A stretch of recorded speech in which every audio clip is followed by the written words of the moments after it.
Welcome to My Life on a GLP-1, the podcast where we dive into the real experiences of living with GLP-1 medications. I'm Scott Johnson. And I'm Sarah. Today we're tackling a question that literally keeps people up at night before vacation. Should I take a break from my GLP-1 medication while I'm traveling? Oh, the classic vacation dilemma. I get messages about this constantly. People think, I want to enjoy all the food on my trip without restrictions, or they're worried about traveling with medication. Right, and I totally get the appeal. There's this fantasy that you'll just temporarily press pause on your medication, eat pasta in Italy without feeling full after 3 bites, then seamlessly restart when you get home. But reality, it's not that simple. Exactly. Let me first preface that we are not judging you. This is a legit dilemma, but ask yourself just how serious you are about your GLP-1 journey. You have worked so hard at changing your behaviors. I discovered that vacation satisfaction doesn't actually come from eating everything in sight. Shocking, I know. Let's talk about the practical challenges first. Travel storage can be tricky. You need to keep most GLP-1 medications refrigerated, which means hotel mini fridges and cooler packs for flights. And don't get me started on airport security, though honestly, it's usually smoother than people expect if you have your prescription labels and maybe a doctor's note. The TSA agents have seen it all. I remember my first trip after starting my GLP-1. I was so paranoid about the medication that I overpacked cooling supplies and basically turned my suitcase into a mini pharmacy. Looking back, it was way more complicated than it needed to be. Oh, I can totally relate. I've heard similar stories from so many people. The key is finding that sweet spot between being prepared and not letting the logistics completely stress you out before you even leave home. But here's the thing most people don't consider. Taking a break sounds great until your appetite comes roaring back on day 2 of your trip. Suddenly, that food freedom fantasy turns into feeling completely out of control around food again. Yes, and then you come home feeling physically uncomfortable, potentially having gained weight, and now you're stressed about restarting your medication. It can take weeks to get back to where you were. The consistency argument is huge.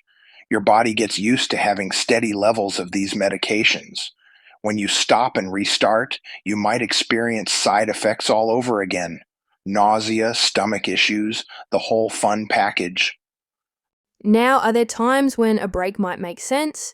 Maybe if you're going somewhere truly remote with no refrigeration options, or if you're having ongoing side effects your doctor wants you to pause for. But these are exceptions, not the rule. And this is crucial. Never make this decision alone. This is absolutely a conversation to have with your healthcare provider. They know your specific situation, your dosing, and your health history. For those continuing their medication while traveling, here's what actually works. Get a good travel cooler, pack extra supplies, research pharmacy locations at your destination, and remember, you can still enjoy vacation food. You'll just eat reasonable portions. That's the real mindset shift. Vacation doesn't have to be about eating until you're uncomfortable. Focus on the experiences, the sights, the people. Food can still be part of the fun without being the main event. Here's something the travel magazines won't tell you. The best vacation memories rarely involve food as the main character. They're about that moment when you laughed so hard you snorted, the sunset that made you forget to check your phone, or the conversation with a stranger that lasted 3 hours. Exactly, that cooking class in Tuscany, the sunrise hike, the local market tour, these create better memories than any all-you-can-eat buffet ever will.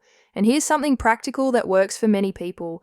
Try the 3-bite rule. Take 3 thoughtful bites of that amazing dessert or local specialty, really savor the flavors and experience, then decide if you want more. Often, those first few bites are the most satisfying anyway. I love that approach. Another thing that helps is being strategic about your indulgences. Maybe you plan for one really special meal per day instead of trying to sample everything. Quality over quantity. You'll actually remember and appreciate those experiences more. My advice as you are thinking about this is to ask yourself these questions. Am I considering this break for medical reasons or convenience? How will I feel if my appetite changes dramatically during vacation? What does my doctor recommend for my specific situation? Can I handle the potential restart process when I return? Will the side effects be worse? Red flags to watch for if you're considering a break just to overeat, or if you're planning to use vacation as a last hurrah before getting serious about your health, those are signs this decision isn't coming from the right place.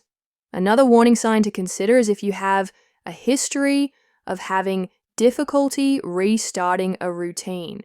Bottom line, consistency usually wins. Your future self will thank you for staying on track. As always, consult your healthcare provider before making any medication changes. Ultimately, the decision is yours to make. Scott and I just want to share our experiences as we have both done significant travel since being on a GLP-1 medication. Taking a medication vacation may sound great, especially to the old version of yourself. I challenge you to remember how you feel when you have a week where the scale goes up or you are in a plateau. Remember how you feel when you had bad side effects, because taking a break may trigger more intense side effects when you start back.